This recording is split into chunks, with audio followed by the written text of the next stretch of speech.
बच्चों good morning. जैसा कि आप जानते हैं हिंदी विषय में इस समय गोस्वामी तुलसी द्वारा रचित धनुष भंग चैप्टर चल रहा है। एक दिन इसका कुछ पंक्तियां आपको पढ़ाई गई थी और आज आगे का प्रकरण है। इस प्रकरण में जब जनकपुर में भगवान राम को सीता जी की माता जी देखती हैं, मिथिला देखती हैं, तो उनको आश्चर्य हो रहा है कि ये कितने सुकोमल बालक किस प्रकार से धनुष भंग करेंगे, तोड़ नहीं पाएंगे। उनको आश्चर्य हो रहा है और विश्वास नहीं हो रहा है कि ये धनुष तोड़ देंगे। तो उनको विश्वास दिलाने के लिए सखियां उनसे कहती हैं, एक सयानी चतुर सखी क्या कहती है, बोली चतुर सखी मृदुबानी तेजवंत लघु कनियन रानी। वो चतुर सखी क्या कहती है कि हे रानी, ये जो तेजवंत हैं, कितना तेज इनमें है भगवान राम में, तो इनको तेजवंत लघु गणिए, इनको लघु माने छोटा मत गणिए। ये बहुत कुछ काम कर सकते हैं, कितना इनमें तेज है, तो इनको आप छोटा समझते हैं कि नहीं तोड़ पाएंगी, ऐसी बात नहीं है। बोली चतुर सखी मृद बानी, एक चतुर सखी मीठी वाणी में साधारण आवाज में बोलती है, क्या कहती, तेजवंत लघु गणियन रानी। ये जो तेजवंत राम जी हैं, इनको लघु माने छोटा मत गिनिए। क्यों? जहाँ कहाँ कुंभज कहाँ सिंधु अपारा, सो से सुजसु सकल संसारा। कहाँ कुंभज कहाँ सिंधु अपारा। कुंभज ऋषि थे जिन्होंने अपार समुद्र को पी गए थे, सोख लिया था। थे छोटे, लघु थे, लेकिन कहाँ कुंभज ऋषि छोटे और कहाँ अपार समुद्र, वो जब पी सकते थे, उसको सोख सकते थे। कहाँ कुंभज कहाँ सिंधु अपारा, कहाँ कुंभज ऋषि और कहाँ अपार अथाह समुद्र। सो सेव सुजस सकल संसारा, उन्होंने उसको सोख लिया था, पी लिया था। इससे उनको सुजस हुआ, अच्छा यश प्राप्त हुआ, सकल संसार संपूर्ण संसार में यश की प्राप्ति हुई।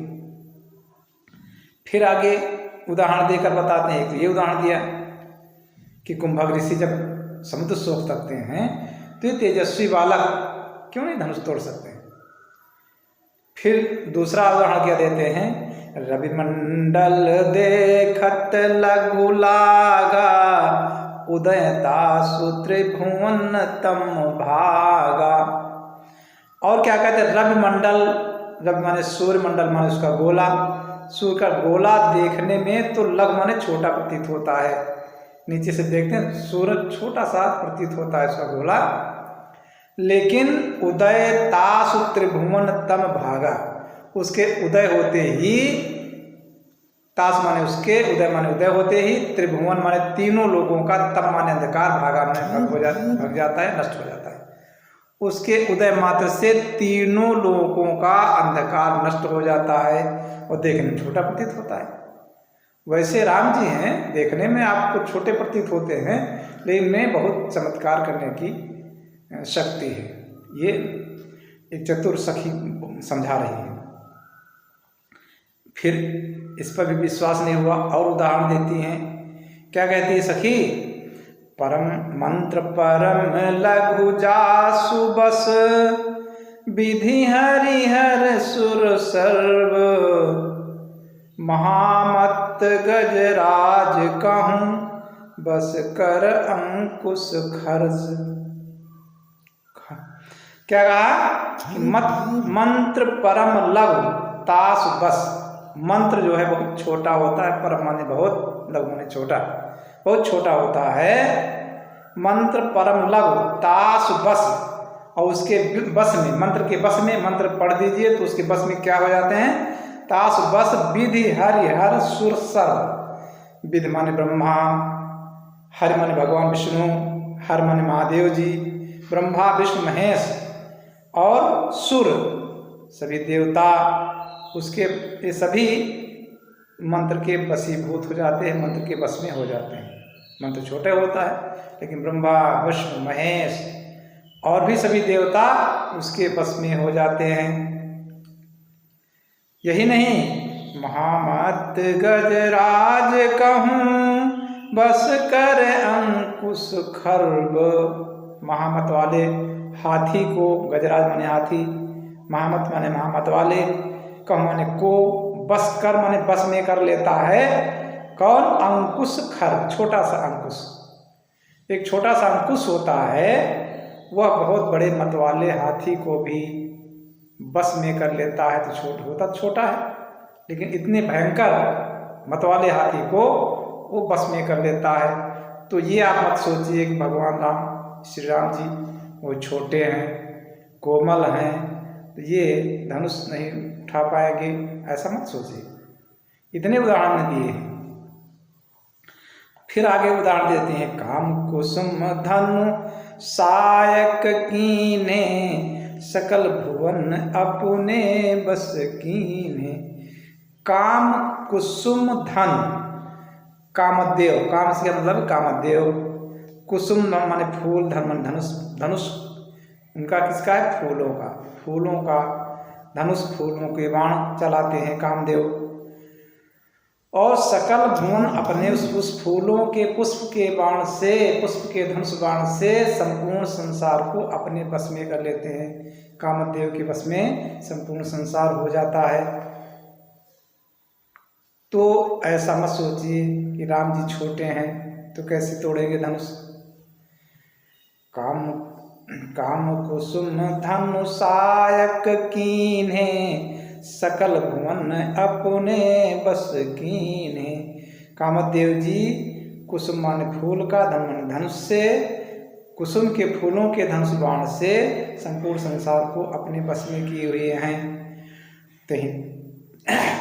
देवी तनिय संशय अस जानी, भंजब धनुष राम सुन जानी। हे देवी, तनिय माने जरा सा भी, संशय माने संशय मत करिए, थोड़ा सा भी संशय मत करिए, इसमें कोई संशय नहीं है।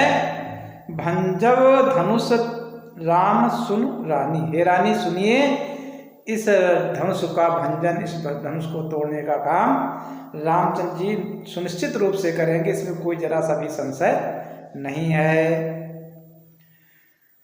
सखी वचन सुनि मैं परतीति, मिटा विषाद बढ़ी अति प्रीति। अब इतना सब उदाहरण देने के बाद कौन कौन से उदाहरण दिए? एक तो कुंभक ऋषि का उदाहरण दिए, दूसरा रविमंडल का उदाहरण दिए, छोटा है लेकिन बहुत शक्तिशाली। तीसरा मंत्र का उदाहरण दिया, मंत्र बहुत छोटा होता है लेकिन उसमें ताकत बहुत होती है। ब्रह्मा विष्णु महेश सभी देवताओं को अपने बस में कर लेता है। दूसरा मतमस हाथी का उदाहरण दिया जो अंकुश के बस में हो जाता है। ये सब कामदेव का उदाहरण दिया जो धनुष, फूलों के धनुष बाण से पूरे संसार को अपने बस में कर लेते हैं। सारे उदाहरण दे करके जब समझाया रानी ने, वो सखी ने रानी को, तब रानी के समझ में आ गया।